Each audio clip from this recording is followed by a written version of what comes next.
Le rituel de l'étranger semble être assez récent. Il a en effet été publié le 29 octobre 2014 sur Creepypasta Wiki par un certain Sylar1610. Un fan de Heroes, je présume. Je précise que ce rituel a depuis été supprimé du site comme de nombreux autres avant lui d'ailleurs. Tout comme pour les autres jeux similaires. Le jeu de l'hôte, le raconteur, le jeu de minuit, Ect. La partie invocation implique l'utilisation d'une porte, bien qu'on ne sache pas vraiment qui ou quoi est invoqué. Le rituel de l'étranger est une sorte de pacte avec le diable, quoique le démon auquel vous pourriez avoir affaire n'est pas exactement précisé. Je ne peux pas vraiment en toute bonne conscience recommander à quiconque de jouer à des jeux similaires, et encore moins à celui-ci. D'ailleurs, il est en effet particulièrement déconseillé. Faire du mal aux autres a toujours été un gros nom dans mes récits, et dans bien d'autres histoires aussi. Vous ne jouez pas seulement à vos risques et périls ici, vous faites aussi courir des risques à quelqu'un d'autre. Joueur, une personne, exigence, une porte idéalement faite de bois. La porte doit avoir une serrure, mais elle ne doit pas avoir ni fenêtre ni judas. Une bougie blanche, une bougie noire, un briquet ou des allumettes, un cadeau. Le cadeau ne doit pas être un objet de pouvoir ou quelconque talisman. Il devra en réalité en être le contraire. Quelque chose qui n'a aucune connexion de quelque sorte que ce soit avec vous. Achetez donc ce cadeau le jour où vous avez l'intention d'effectuer ce rituel. Des friandises ou des bonbons quelconques sont recommandés. Quelque chose pour écrire, une craie est recommandée. La photographie d'une personne répondant aux spécifications suivantes. Vous devez avoir pris la photo vous-même. La photo doit être aussi récente que possible. La photographie ne doit pas représenter quelqu'un de votre famille. Instruction. L'invitation. Commencez après la tombée de la nuit. Vous pouvez commencer à n'importe quel moment, tant que le soleil s'est couché. Cependant, pour obtenir les meilleurs résultats possibles, il est recommandé de commencer en étant le plus proche possible de minuit.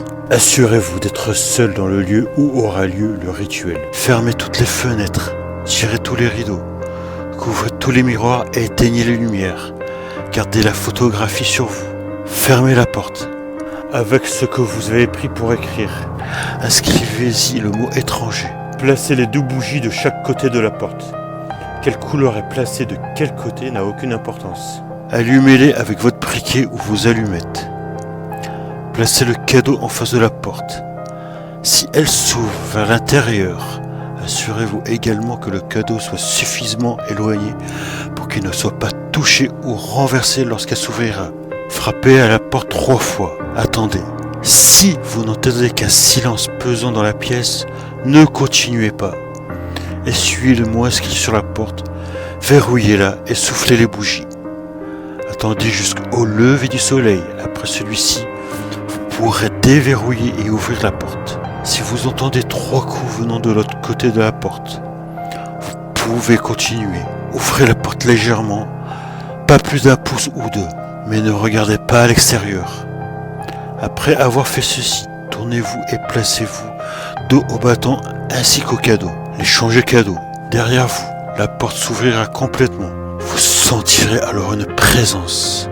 Cela indique que l'étranger est arrivé. Ne vous retournez pas. Ne regardez pas l'étranger. Si l'étranger n'approuve pas votre cadeau, ne poursuivez pas. Ne vous retournez pas. Ne regardez pas l'étranger. Excusez-vous auprès de celui-ci. Restez où vous êtes jusqu'au lever du soleil.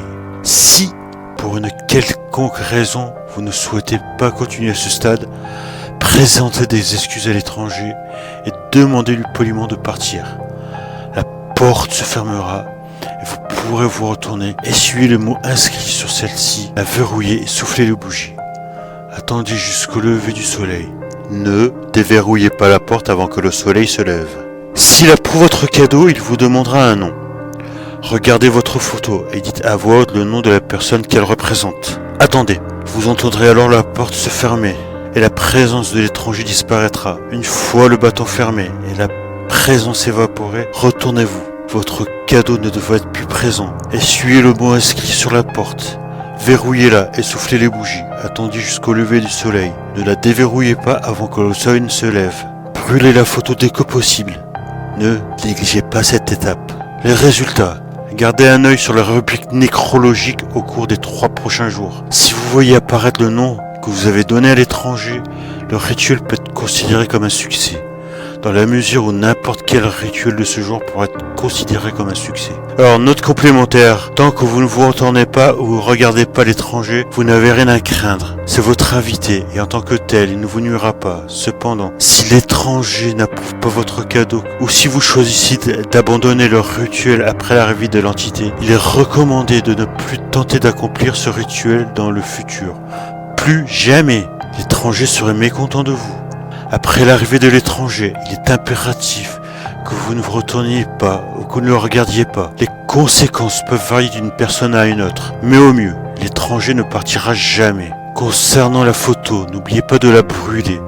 Si elle n'a pas été détruite par le feu à un moment où la victime meurt, eh bien, disons que vous ne serez plus en état de garder un œil sur la rubrique nécrologique. Fort question du rituel de l'étranger. Que se passe-t-il si on utilise une photo qui ne remplit pas les conditions ? Cela ne fonctionnera probablement tout simplement pas. Vous voyez la manière dont une fournée de cookies ne donnera pas ce que vous voulez en sortant du four, si vous omettez l'un des ingrédients lorsque vous la préparez. C'est la même chose avec les exigences de tout jeu ou rituel.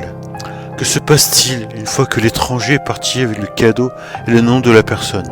Votre environnement va revenir à l'heure normale, même s'il ne faut pas oublier de remplir les instructions qui suivent la rencontre avec lui. Effacez le mot, verrouiller la porte, éteindre les bougies, attendre le lever du soleil pour déverrouiller la porte et brûler la photo. Si j'accomplis le rituel correctement une première fois, puis-je le refaire ? Vous pouvez toujours essayer de le refaire. Quant à savoir si vous devrez réessayer, c'est une autre question. Je ne le ferai pas. Et ça vaut pour tous les jeux de ce genre, à moins que les instructions n'indiquent clairement qu'il est possible de retenter l'expérience. Je préfère considérer la plupart de ces jeux comme quelque chose à ne faire qu'une seule fois. Dans ce cas précis, je ne pense pas que l'étranger apprécierait qu'on lui demande des faveurs sur une base régulière. Faut-il rester éveillé toute la nuit ? À moins que les instructions de quelque jeu que ce soit n'indiquent qu'il faille aller dormir, il est probablement plus sûr de rester éveillé. De cette manière, vous serez conscient de tout ce qui pourrait se produire dans l'espace vous entourant avant que ça n'arrive, le moment où vous serez en sûreté. Cela dit, tant que vous restez dans la pièce avec la porte fermée une fois que l'étranger est parti, vous devriez rester plus ou moins indemne, même si vous endormez, probablement. Est-ce donc une sorte de tueur à gages éthéré ? On peut dire ça. Combien de temps ça prend pour entendre les 3 coups à la porte ? Si les coups doivent arriver, ils risquent de ne pas arriver instantanément. Mais ce sera assez rapide. Vous n'allez pas les attendre 1 heure ou quoi que ce soit. Comment savoir si le cadeau est approuvé ? Vous le saurez.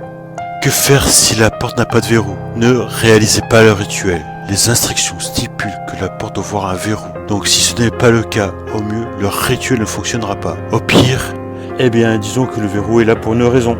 Quand vaut-il mieux brûler la photo ?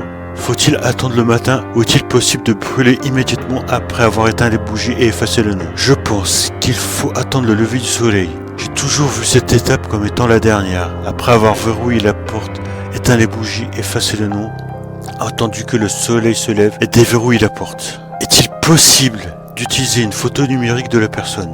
Si oui, suffirait-il de supprimer la photo ou faudrait-il brûler l'appareil sur lequel elle se trouve ? J'éviterai. La technologie qui se pointe son nez là où il ne faut pas a tendance à tout faire foirer. De plus, le rituel spécifie très explicitement que la photo elle-même doit être détruite par le feu, donc je ne pense pas que la suppression marcherait. Ça ignore l'instruction concernant la destruction par le feu. Tout comme je pense que brûler l'appareil ne fonctionnerait pas. Vous brûlez l'appareil, pas la photo. Les détails comptent. La photo peut-elle être de soi-même ? Elle pourrait, mais dans ce cas, vous ne feriez que vous offrir à l'étranger. Si votre vie est de la valeur à vos yeux, alors vous ne donnerez pas de photographie de vous-même. Que se passe-t-il si on filme le rituel avec une caméra ? Est-il possible de regarder l'étranger à travers la caméra ? Non, même si vous regardez l'étranger à travers une caméra, c'est toujours lui que vous regardez. Ce que l'on vous dit expressément de ne pas faire, ne le faites pas. J'éviterai aussi d'amener un quelconque appareil électronique à un rituel, mais c'est juste moi.